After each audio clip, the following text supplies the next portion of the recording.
अस्सलाम नाज़रीन, मैं हूं असद अली तूर अपने प्रोग्राम असद तूर अनसेंसर्ड में। आज सुप्रीम कोर्ट में एक गैर मामूली दिन था। ये सिर्फ इसलिए नहीं कह रहा कि इलेक्शन की डेट आई, लेकिन आज कोर्ट रूम नंबर 1 में कुछ ऐसा गैर मामूली हुआ जो तारीख़ में पहली बार हुआ है सुप्रीम कोर्ट की। और ये मेरे साथ बैठे हुए जो सुप्रीम कोर्ट के आप कह लें कि एक लिहाज से तारीख़ के शाहिद हैं नासिर इकबाल साहब, वो भी आपको इसकी तस्दीक कर सकेंगे या मेरे साथ इख्तलाफ कर सकेंगे कि मैं गलत कह रहा हूँ। तो बहरहाल आज हुआ ये कि एक तो आज चीफ जस्टिस काजी फ़ाइज़ ईसा ने बताया कि चीफ जस्टिस काजी फ़ाइज़ ईसा और साबिक चीफ जस्टिस उमर अताब बंदयाल में क्या फ़र्क है। और ये इतना उन्होंने इस्टेब्लिश किया इस चीज़ को कि आज जब कोर्ट रूम नंबर 1 से बाहर निकल के मैं लंच के लिए जा रहा था तो मुझे खुद समी इब्राहिम साहब ने कहा, यार काजी फ़ाइज़ ईसा छा गया, जज रही है कि आज उनके मुंह से भी ये निकल आया। और वो इस तरह से निकला कि साबिक chief justice Umar Ata Bandial 55 hearings के बाद भी इलेक्शन ना करवा सके, इलेक्शन की डेट ना ले सके इलेक्शन कमीशन से।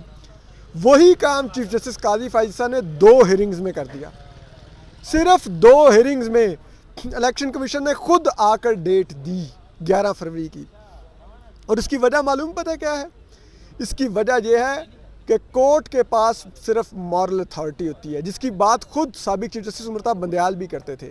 लेकिन वो मॉरल अथॉरिटी खो बैठे थे जब उन्होंने अपने आप को पीटीआई के साथ टैग कर लिया और एक धड़ा बना लिया सुप्रीम कोर्ट में, और उस धड़े के ज़रिए कोर्ट चलानी शुरू कर दी।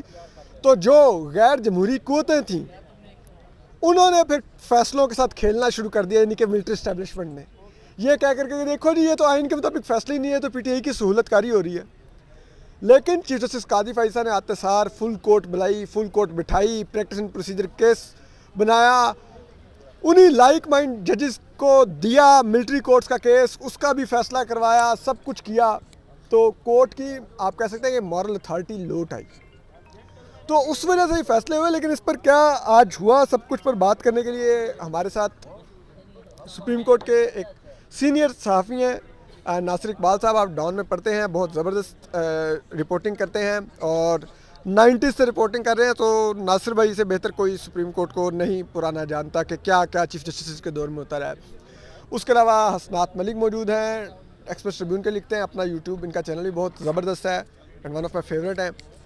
तो नासिर भाई, एक चीज़ जो गैर मामूली हुई, आप काइंडली बताइएगा कि क्या इससे पहले हुआ कि आज वैसे तो होता है सिविल ब्रांच 1 में जो ऑर्डर होता है वहाँ से अटेस्टेशन उसकी होती है और फिर उसकी कॉपी आप यहाँ पर रिसेप्शन पे अप्लाई करते हैं तो आपको मिलती है।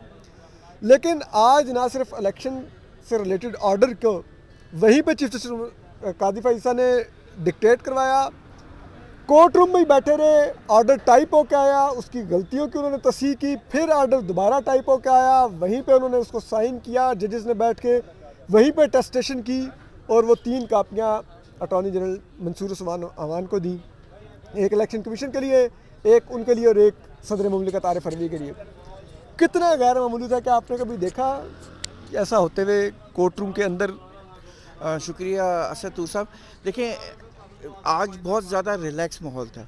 आपको पता है, आप तो खुद वहाँ मौजूद थे कि जब ये सारा काम हो रहा था तो जजेस आपस में चिट चैट भी कर रहे थे, वकीलों से भी बातें कर रहे थे और बहुत सारी चीज़ें डिस्कशन उनके घरों के एड्रेस पूछे थे, कहाँ पे रहते हो, अच्छा क्या करते हैं, वो मतलब इन टर्म्स के गपशप चिट चैट हो रही थी, कहाँ से है, इस्लामाबाद से चिट चैट हो रही, ये इस्लामाबाद की जो टाउन प्लानिंग का हवाले से भी बहुत सारी बातें हुई, मतलब अच्छी गुफ्तगू थी। लेकिन देखें, ये पहली दफ़ा हुआ कि चीफ साहब ने अपने स्टाफ से पूछा कि आपके पास तो प्रिंटर है ना, तो हम यहीं इसको प्रिंट लेंगे और यहीं आपको यहीं सर्टिफाइड कॉपी लेंगे ताकि आपको डिले ना हो। वरना आपको पता है एक ब्यूरोक्रेटिक चैनल होता है ना, जब आप अप्लाई करते हैं ना सर्टिफाइड कॉपी के लिए तो फ़ौरन तो मिलती नहीं है। वो कभी कोई बंदा सीट पे नहीं होता, कभी कोई चाय पीने गया होता है, कभी कोई नमाज़ पढ़ने गया होता है, कभी कोई खाना खाने गया होता है। तो एक ये रूटीन है कि डिले हो जाती है। लेकिन उन्होंने उसी वक्त प्रिंट आउट निकाला, वो प्रिंट आउट पहले ऑर्डर डिक्टेट कराया, उसके बाद प्रिंट आउट निकलवाया, जो प्रिंट आउट उसी वक्त निकला वो जजेस के पास गया, चीफ साहब ने उसको वेट किया अच्छी तरह, फिर उसमें करेक्शंस की, फिर वो वापस गया स्टाफ के पास, स्टाफ ने उसी वक्त उसको करेक्शन दूर की। थोड़ा टाइम तो लगता है इसमें, लेकिन उसके बाद वो दोबारा चीफ साहब के पास गया, उसमें दोबारा, और चीफ साहब इस तमाम वक्त में कोर्ट रूम में ही मौजूद थे। कोर्ट रूम में तीनों जजेस बैठे हुए थे, बेंच कोर्ट रूम खाली नहीं था। और उसके बाद दूसरे जजेस ने भी वेटिंग की, उन्होंने कोई छोटी मोटी गलतियाँ ये देखा है। उसके बाद फाइनल जब ऑर्डर आया, फिर हमारे सामने वो स्टाफ दौड़ा दौड़ा है, उसने उसी वक्त सर्टिफाई किया। वो जो स्टैंप लगती है, सिग्नेचर्स होते हैं, जो भी प्रोसेस है रजिस्ट्री में चढ़ाया जाता है, वो सब वहीं हुआ। उसके बाद फिर चीफ साहब ने उसको कॉपी दी। देखें, जब जजमेंट अनाउंस होती है, ये तो हमने कई दफ़ा देखा है कि जब जजमेंट अनाउंसमेंट के बाद जजेस ने उसको उसी वक्त साइन किया, लेकिन ये कभी नहीं देखा कि सर्टिफिकेशन भी उसी वक्त होती है, एक अटेस्टेड कॉपी उसी वक्त तैयार होती है। ये मैंने अपनी ज़िंदगी में पहली दफ़ा दी है, ये ताकि डिले ना हो। क्योंकि आज ही मुलाकात, क्योंकि बात सुने, जो कॉन्स्टिट्यूशनल प्रोविज़न है उसमें ये लिखा है इलेक्शन कमीशन जो मर्जी स्टैंड ले, लेकिन कोर्ट वॉज वेरी क्लियर। उन्होंने कहा कि देखें, इलेक्शन की जो डेट है, चूँकि प्राइम मिनिस्टर की एडवाइस के बाद डिसॉल्व हुई है, 90 दिन में इलेक्शन होने हैं, अपॉइंट डेट करनी है प्रेसिडेंट ने, इलेक्शन कमीशन ने उसको नोटिफाई करना है और फिर स्केड्यूल बनाना है और फिर वो प्रोसेस जो कंप्लीट करना है ना, वो करना है। लेकिन अपॉइंट जो करनी है डेट, वो वही है। तो वो चाह रहे थे कि किसी भी तरीके से आज ही सारा कुछ हो जाए। और उन्होंने फिर कहा कि कोशिश, आपको याद होगा कि ब्रेक से पहले भी उन्होंने कहा था कि आप अभी जाएं, प्रेसिडेंट को बताएं। तो इलेक्शन कमीशन ने आज मीटिंग की और फिर जब सजील साहब आए, सजील शहरियार, बड़ी वो सख्ती से कहा गो नाउ, बिल्कुल, उन्होंने कहा इस वक्त राइट नाउ, आप अभी जाओ। तो वो उसी वक्त चले गए।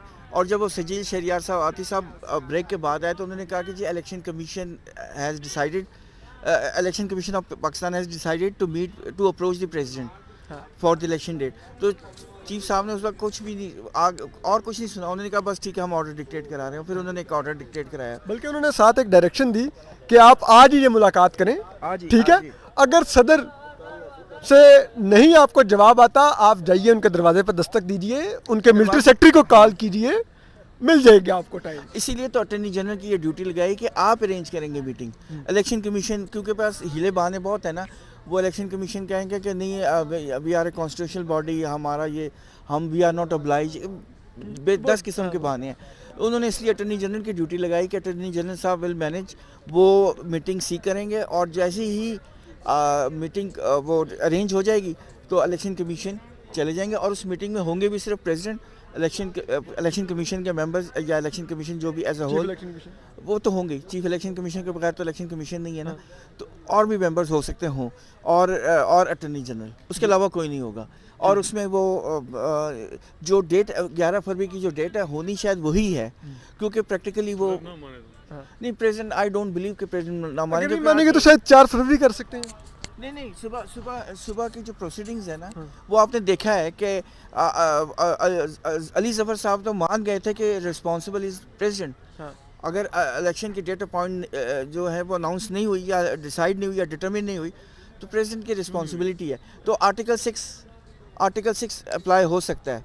तो ये आइन की खिलाफवर्जी जारी रहती है। तो देखिए, जैसे असर मिनला साहब भी बार बार ये कह रहे थे कि सिर्फ प्रेसिडेंट, इलेक्शन कमीशन भी इसमें रिस्पॉन्सिबल है, लेकिन मुशावरत के लिए नहीं गया, उसने रिफ्यूज किया।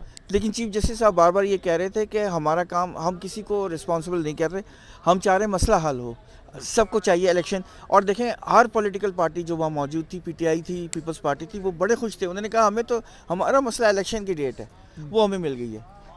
इसमें मैं जो आप बात कर रहे थे हसाद भाई, उसी की तरफ आता हूँ कि वो बार बार अतर मिल्ला साहब ने कहा, उन्होंने कहा कि how can election commission refuse president के हम नहीं मुशावरत के लिए आएंगे, ठीक है। तो उस पर सजील सवाती साहब जो इलेक्शन कमीशन के वकील थे, उन्होंने कहा कि हमारी इस पर इंटरप्रिटेशन मुख्तलिफ थी। तो उन्होंने कहा क्या चीफ इलेक्शन कमिश्नर आइन को रीराइट कर रहे हैं, अपनी मर्जी की तशरीह कर रहे हैं, और उन्होंने कहा कि ये फिर सब जिम्मेदार होंगे, ठीक है। तो वो देखिए, मेरा ख्याल है कि सदर ने भी लॉ मिनिस्ट्री से एडवाइस दी थी, उनको कहा गया था कि जी इलेक्शन कमीशन ने करना है, और इलेक्शन कमीशन की भी यही इंटरप्रिटेशन थी। और बज़ाहिर ये जो भी इंटरप्रिटेशन ये सबकी थी। पीपल्स पार्टी को जब लेवल प्लेइंग फील्ड नहीं मिली उनके बकौल, तो उन्होंने कहा जी नहीं आइन सुप्रीम है, आप 90 दिन, ये तो वो भी उनकी भी इंटरप्रिटेशन यही थी। तो देखें, ये अब इस तरफ में भी जैसे सतर मिनल्ला में भी वो अपने इस किसी नोट, वो एडिशनल नोट उनका हो, या मे बी ये यूनानिमस कल जब ये फैसला आएगा तो उसके बाद डिटेल रीजनिंग जब आएगी तो उसमें जो इंटरप्रिटेशन है वो ये होगी कि 90 दिन के इंतखाबात में जो डिले हुआ है उसके जो ज़िम्मेदार हैं उनका तयन हो और उनके खिलाफ कार्रवाई हो। वैसे ये उसके एक जिम्मेदार का तयन का तो मेरे ख्याल में चीफ जस्टिस कादी फैसल ने इशारा भी दिया जब उन्होंने कहा कि ये कैसे सुप्रीम कोर्ट डेट दे सकती थी। ये तो कहाँ पे लिखा हुआ है कानून में, ये 21 अरब के ये नहीं, क्या वो फैसले आते देखिए, रहे। वो जो सुप्रीम कोर्ट की इंटरप्रिटेशन थी उसको तो आज मानने से इनकार कर दिया ना इस बेंच ने। जैसे मुनीब की ये इंटरप्रिटेशन थी कि अगर इलेक्शन कमीशन 90 दिन में इलेक्शन नहीं करा सकता किसी वजह से तो हमारे पास है, हम फिर डिसाइड करेंगे वी आर। अच्छा, कहाँ लिखा हुआ है जो कहते हैं साउथ एशिया के बड़े जज हैं उन्होंने प्रेसिडेंट उठा के ये जो भी किए हैं उन्होंने कहा जी कि उनकी जो जजमेंट है रिसेंट उसमें यह है कि डिक्लेरेशन इलेक्शन कमीशन को सुप्रीम कोर्ट से लेना होगा। ऑफ द रिकॉर्ड जब सुप्रीम कोर्ट से पूछा गया बंदयाल साहब से कि जी हम इलेक्शन के हवाले से डिले है, ये सेंसस का मामला या जो भी, उन्होंने कहा हमारे पास ले आए। तो इलेक्शन कमीशन नहीं ले आया क्योंकि वजह ये थी कि बंदयाल साहब के पास वो नहीं, उनको यकीन नहीं था और वो नहीं लाए और बंदयाल साहब कर कुछ नहीं सके। पंजाब में और केपी में जब आप जूनियर जज एस्टैब्लिशमेंट के साथ डील करके लगवाएंगे सुप्रीम कोर्ट में और पीडीएम के बाजू में रोड़ेंगे और फिर आप कहेंगे कि जी कंटेम्प्ट लगेगी, किस तरह लगेगी? वो अगलों के पास भी चीज़ें हैं कि आपने डीलिंग देखे ना, यही मसला है, ये जजेस के लिए है कि आप जनरल बाजवा से अगर आप फोन पर राब्ते करके मुलाकातें करके कहेंगे कि वो पीडीएम वालों को मेरे जूनियर जजेस एलिवेट कर दें। आजम तार ने ये बात की है। अब ये देखें, अब जज जो है वो साहब जो हैं उस वक्त तो सुप्रीम कोर्ट जो है वो जो जूनियर जज बड़े इंटीग्रिटी वाइज भी अच्छे होंगे, कॉम्पिटेंट भी हैं, वो सवाल नहीं है। लगे कैसे कि सुप्रीम कोर्ट में तकसीम थी, बंदयाल साहब की मेजॉरिटी नहीं थी, हुकूमत के 2 लोग थे, लॉ मिनिस्टर और अटॉर्नी जनरल, तो उन्होंने बाजवा साहब को कहा, बाजवा साहब ने इनको कह दिया और बाजवा साहब ने जो किया और मंसूर अवान भी नहीं लगने दिया शुरू में और शहजाद इलाही थे जो थे। वजह मंसूर अवान की समरी अप्रूव होकर प्रेसिडेंसी से साइन होगी, नोटिफिकेशन। वजह क्या थी? वो भी तो चाह रहे थे, वो चाह रहे थे कि पीटीआई जो है किसी और मिशन पे है। पीटीआई का क्या मिशन था? पीटीआई चाहते थे कि इलेक्शन जो है पंजाब और केपी के पहले हो जाएं, पैरेलल सुप्रीम कोर्ट हो जाए ताकि फ़ौज के अंदर एक सूरत हाल और आर्मी चीफ हम लगा सकें। टोटल उनका मकसद देखे ना, उनका ये था कि आर्मी चीफ हम लगाएं। फिर जब आर्मी चीफ लगाने की बात हुई तो उन्होंने पूरे मामले को कंट्रोल किया, लॉन्ग मार्च भी की। ये वो सारी चीज़ें हैं जिसको लोग भूल जाते हैं। फिर सुप्रीम कोर्ट को करने के लिए कि सुप्रीम कोर्ट को आर्मी के आमने सामने खड़ा किया कि जी कोई डायरेक्शन पास होगी कि आर्मी जो है बंदे नहीं दे रही। लेकिन बंदे साहब क्या डायरेक्शन देते जब जूनियर जज लगवाए हों और अगलों ने, फिर किस तरह आप करेंगे?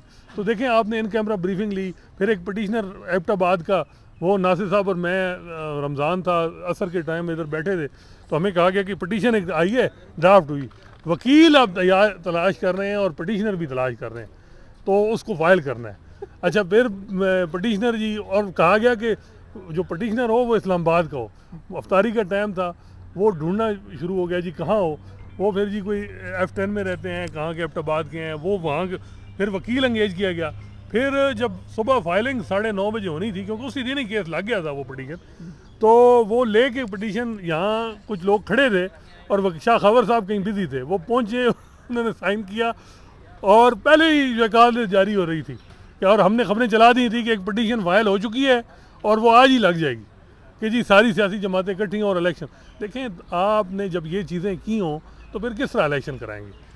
यही मामला है। तो वो मैं वही बात कर रहा हूँ कि अब जो इन्होंने रखा है, ये मौजूदा चीफ जस्टिस कादी फैसल ने, इन्होंने चीज़ों को बड़ा सिंपल रखा है। और स्टेक होल्डर, देखें, ये पोलिटिकल मामलात होते हैं, ये इनको अगर आइन की इंटरप्रिटेशन से करेंगे ना तो तबाही होगी। जिस तरह 63A की है और दुनिया में ऐसी कोई जजमेंट नहीं है जो की है आपने, कि हिडन मीनिंग है। और इन्होंने क्या किया कि पोलिटिकल एक मामला है, इलेक्शन का फंसा हुआ है, स्टेक होल्डर सारे, उनको एक पॉइंट पे नुक्ते पे इकट्ठा कराया और उनसे फिर उन्हीं से काम करवा के अपनी, फिर उन्होंने कहा कि मैं इदारों का काम नहीं करूंगा, इदारे खुद अपना काम करें, हम काम नहीं करेंगे। यही काम बंदयाल साहब भी कर सकते थे, लेकिन वजह यह है कि वो अपने सुप्रीम कोर्ट के अंदर तकसीम थी, वहाँ से तकसीम थे, एस्टैब्लिशमेंट नहीं चाह रही थी। और पीटीआई को अगर बंदयाल साहब कहते ना तो बंदयाल साहब की बात वो मान भी सकते थे, लेकिन उस वक्त जुडिशल पॉलिटिक्स का तकाजा भी था, इलेक्शन जल्दी हों। जैसे कादी फैसल के टाइम सामने पहले भी हम एक और अटेम्प्ट, उनसे पहले इलेक्शन ना एक और हो और एक और अटेम्प्ट हो ताकि वो ना बन पाए, लेकिन कुदरत को कुछ और मंजूर था। General Asim Mir army chief ना बन पाए और चीफ जस्टिस कादी फैसल ईसा ना बन पाए, ये एक अटैम्प्ट थी जो कि वो उस तरह से ना मटीरियलाइज हो सकी। लेकिन नासिर भाई, असनाद का उसमें भी फिर वापस आता हूँ, एक चीज़ आपसे जो आखिरी पूछ लूँ, आपको लगता है कि फिल्म में अभी भी कोई ट्विस्ट बाकी है कि इलेक्शन अभी भी हो सकता है आगे पीछे कर दिए जाए? क्योंकि मिलिट्री एस्टैब्लिशमेंट तो नो डाउट वो इलेक्शन नहीं चाहते, ये एक फैक्ट है। उनको नज़र आ रहा है कि फ़िलहाल पीटीआई की वो मैनेजमेंट अभी तक वो नहीं कर सके जो वो करना चाहते हैं। अच्छा, मुझे इसके बारे में नहीं मालूम, लेकिन देखें ट्विस्ट आना, देखें आप अगर ये कह रहे हैं कि प्रेसिडेंट साहब शायद एग्री ना हो, तो आई डोंट बिलीव कि प्रेसिडेंट साहब अब एग्री नहीं होंगे। प्रेसिडेंट साहब एग्री हो जाएंगे, लेकिन देखें अटॉर्नी जनरल साहब ने भी आज ये कहा था कि एग्जीक्यूटिव का काम यही है कि हम इंश्योर करेंगे, हम अपनी फैसिलिटेशन पूरी करेंगे इलेक्शन के मामलात में, क्योंकि इलेक्शन होल्ड करने के लिए जो सिर्फ ये तो नहीं होना कि इलेक्शन कमीशन ने कह दिया कि फ़लाँ डेट को इलेक्शन होगी, उसके लिए अरेंजमेंट्स चाहिए ना, उसके लिए पैसा चाहिए, उसके लिए आपको सिक्योरिटी के इश्यूज़ हैं, उसके लिए बैलेट पेपर्स को सिक्योरली पहुंचाना होता है, प्रिंटिंग करवानी है, उसके बाद उसके अलावा आपको पोलिंग स्टाफ चाहिए, वो सब कुछ हो जाएगा। वो एश्योरेंस भी दी है अटॉर्नी जनरल ने। आप बैठे हुए थे। नहीं, मैं ये पूछ रहा था कि लाइक अभी भी इलेक्शन, मैं ऐवान सदर के सिर्फ कॉन्टेक्स्ट में नहीं कह रहा, लेकिन ओवरऑल कह रहा हूँ कि अभी भी कोई गेम खेली जा सकती है, या अब आपको लगता है अब मामला फिक्स हो गया, अब इलेक्शन होंगे ही होंगे, अब कोई डाउट नहीं है कि इलेक्शन आगे जा सकते हैं? जो मेरी अंडरस्टैंडिंग है वो इंटरनेशनल भी मामला अब ऐसे हो गए हैं कि अब इलेक्शन को आप डिले नहीं कर सकते, क्योंकि केयर टेकर गवर्नमेंट के साथ कोई नेगोशिएट नहीं करना चाहता। आपको इकनॉमिक प्रॉब्लम्स का पता है पाकिस्तान के, वो आपका क्या ख्याल है कि केयर टेकर गवर्नमेंट जाएगी और वो नेगोशिएट करेगी और वो जो पार्टीज़ हैं या IMF है वो हर बार उनकी मान लिया करेंगे? ऐसा नहीं होगा। उनको इलेक्टेड गवर्नमेंट चाहिए। इलेक्टेड गवर्नमेंट के पास स्ट्रेंथ होती है, वो डिसीजन सख्त ले सकती है। केयर टेकर गवर्नमेंट ने तो कि डे टू डे डिसीजन करने हैं, और उसमें उन्होंने जितने सख्त फैसले करने थे वो कर लिए हैं। अब वो जो है केयर टेकर गवर्नमेंट को कुछ अर्से बाद लोग भी एक्सेप्ट नहीं करेंगे। आप देख लीजिएगा अगर केयर टेकर गवर्नमेंट प्रोलॉन्ग हुई तो लोगों में चिमगोइयाँ शुरू हो जाएंगी, अनईजीनेस शुरू हो जाएगी। तो मैं आई डोंट बिलीव कि अब इलेक्शन की मतलब वो डिले होगा। ये आपने, मैं हसनात भाई के पास इस पॉइंट पर जाते हुए मैं नासिर भाई की बात को ना सिर्फ इंडोर्स करता हूँ, कुछ ज़राए से जो मेरी ज़ाती तौर पे मेरे इल्म में ये बातें हैं, जो मेरी बातचीत है, वो ये है कि जो इंटरनेशनल कम्युनिटी है वो बड़ी क्लियर है कि ये जो इलेक्शन का मामला है वो अपने से ज़्यादा वाया IMF पाकिस्तान को ये कन्वे कर रहे हैं कि आप इलेक्शन करवाएं, बिकॉज दे नो कि पाकिस्तान माशी तौर पे एक ऐसी जगह पे खड़ा है जहाँ पे हम IMF के बगैर नहीं सर्वाइव कर सकते। तो इसलिए इस वक्त पाकिस्तान के ऊपर जो भी डायरेक्टली या इनडायरेक्टली प्रेशर आना है वो IMF के उससे आना है, और इसीलिए अब 2 नवंबर को जो IMF का वफद आज आया है इस्लामाबाद में मुज़ाकरात के लिए, इससे पहले भी अब ये तैयारी शुरू हो चुकी थी कि अब आपने डेट देनी है। और इसीलिए अगर आपने सुना हो जो मौसूफ पपेट मिनिस्टर हैं अनवार काकड़, उन्होंने 2 रोज़ पहले खुद प्रेस टॉक में कहा कि हम जा रहे हैं, बस हम जा रहे हैं। लाइक उनको भी कन्वे हो गया था कि अब हम डेट देने लगे, अब आप बस अपने आखिरी दिन ही आप काटें। तो जी हसनात भाई, आप कुछ कहना चाह रहे थे? देखिए, मेरा ख्याल है नून लीग भी नहीं चाहती कि इलेक्शन डिले हो। सारी सियासी जमातें अब एक हद से ज़्यादा नहीं चाहेंगी, और मजबूरी है, इलेक्शन पाकिस्तान में से ज़्यादा नहीं लंबा डिले हो सकता। और इलेक्शन मेरा ख्याल है एस्टैब्लिशमेंट भी, उनको भी अंदाज़ा है कि इलेक्शन होने हैं, और असल यही है कि हाँ, वो जो भी हो, जिस तरह भी उनकी प्लानिंग हो, लेकिन इलेक्शन फरवरी में चांसेस हैं। और इस मौजूदा चीफ जस्टिस की आगे पीछे होने के तो कोई चांसेस नहीं है कि आगे जा सके। आई थिंक, मेरा नहीं ख्याल कि कोई, अगर ये मौजूदा सुप्रीम कोर्ट इस चीज़ को करने देगी, इस मामले में बड़ा वाज़े है। ये भी बड़ी बात है कि ये 2 महीना डेढ़ जो है मामलात आगे हो गए। हम ये भी देख रहे थे कि मे बी जैसे काजी फैसा कहें कि 90 दिन के अंदर ही कराएं, और ये भी अभी देखिएगा जब डिटेल जजमेंट आएगी कल की जजमेंट जब उसके बाद लिखा जाएगा, उसमें बहुत कुछ लिखा जाएगा, उसमें अपनी जजमेंट का भी लिखा जाएगा, और वो सारी चीज़ें जो हैं उनके क्वेश्चन किए जाएंगे कि वो क्यों ये चीज़ें होती रहीं और ये मामलात। आज उन्होंने जस्टिस मुनीब अख्तर की जजमेंट पर सवाल भी उठाया कि ये क्या हमारा काम था, ये 21 अरब के लिखना, ये सब कुछ। वही मैं इलेक्शन कमीशन को फंड्स देने की बात कही थी। वही मैं कह रहा हूँ कि वो बहुत ज़्यादा आगे सुप्रीम कोर्ट, JIT, ये जो जूरिस्प्रूडेंस है ना कि हर मामले में इंटरवीन करना चीज़ों को, और हर चीज़ को देखना कि पैसे वो देगा, फलां डेट को इधर आएगा, वो रिपोर्ट हमारे पास आएगी। ये तो कोई, उस वक्त असल में ये था कि जी वो बंदियाल साहब ने कहा, आइन ने दरवाज़ा खटखटाया है और हम तैयार हैं। वो बाद में चला वो मज़ाहिर अकबर नकवी का दरवाज़ा चौधरी परवेज़ इलाही ने खटकाया था। नहीं, देखें ना, वो बात यह है कि फिर मसला ही था, सुप्रीम कोर्ट में तकसीम थी, आधे जजेस पे डाउट था कि आप जो जल्दी में हैं इसकी पीछे कोई वजह है। जुडिशल पॉलिटिक्स को जब आप कर रहे थे और आप PTI को लाना है, आपको अंदाज़ा था कि इलेक्शन उनको हों पंजाब में वो जीत जाएंगे, तो वजह ये थी कि वो दूसरी तरफ एप्रीहेंशन थी कि ये सेक्शन सुप्रीम कोर्ट का PTI की तरफ बहुत क्यों आगे जा रहा है। तो ये इस वजह से ये मामला से वो अपने, अगर हाउस इन आर्डर और सुप्रीम कोर्ट में तकसीम ख़त्म कर देते तो बंदियाल साहब भी करवा देते, लेकिन वो अपना क्रेडिट लेना चाह रहे थे, जो देखिए आखिर में आखिरी बात असल तो ये जो आज का ऑर्डर है या आज के जो माहौल था और आज के जो प्रोसीडिंग्स थी, ये जस्टिस चीफ जस्टिस काजी फायज अहसन साहब के जो का जो लेगेसी है उसमें एक बहुत ही यानी यूँ समझे एक ज्यूल है, जिस तरह घड़ियों में ज्यूल्स होते हैं ना, तो ये उस तरह का हीरा ये हीरा है। ये हीरा दूसरे जजेस भी ले सकते थे, कर सकते थे ना, लेकिन काजी साहब वॉज वेरी क्लियर, उन्होंने कहा जो काम हमारा है हम नहीं करेंगे और हम किसी कॉन्स्टिट्यूशनल बॉडी को एम्बेरस भी नहीं करेंगे, हम किसी को रिट भी इशू नहीं कर सकते, हम उनसे उनका काम करवाएंगे, बस ये उनका काम करवाएंगे और उन्होंने कॉन्स्टिट्यूशन काम करवा दिया। बिल्कुल। अच्छा, उठने से पहले एक, अगर मैं आखिर में एक वोट आप लोगों से लेता रहूँ, ये आपकी नज़र में आज इलेक्शन की डेट बिलाखिर पाकिस्तान को मिलना, पाकिस्तान के अवाम को ये डेट मिली है, ये आइन की फतह हुई है कि अब मुंतखब नुमाइंदे आएंगे, इलेक्शन होगा, इसका क्रेडिट आप पॉलिटिकल पार्टीज़ को देंगे, आप इलेक्शन कमीशन को देंगे, आप चीफ जस्टिस काजी फाइज साहब को देंगे, उनकी सुप्रीम कोर्ट को? देखें ऑब्वियसली चीफ जस्टिस साहब को तो लाजमी जाएगा ना। देखिए आपने देखा माहौल एकदम चेंज हो गया, सारे जो पॉलिटिकल पार्टीज़ के रिप्रेजेंटेटिव दे वर सो रिलैक्स और उन्होंने कहा आपने तो अली ज़फ़र ने कहा कि ये तो एक रिमार्केबल काम है, मार्वलस है और ये तो हिस्ट्री में लिखा जाना चाहिए। और फारूक नाइक साहब कितने खुश थे, पीटीआई के अली ज़फ़र साहब ये सब कुछ कह रहे थे। बिल्कुल।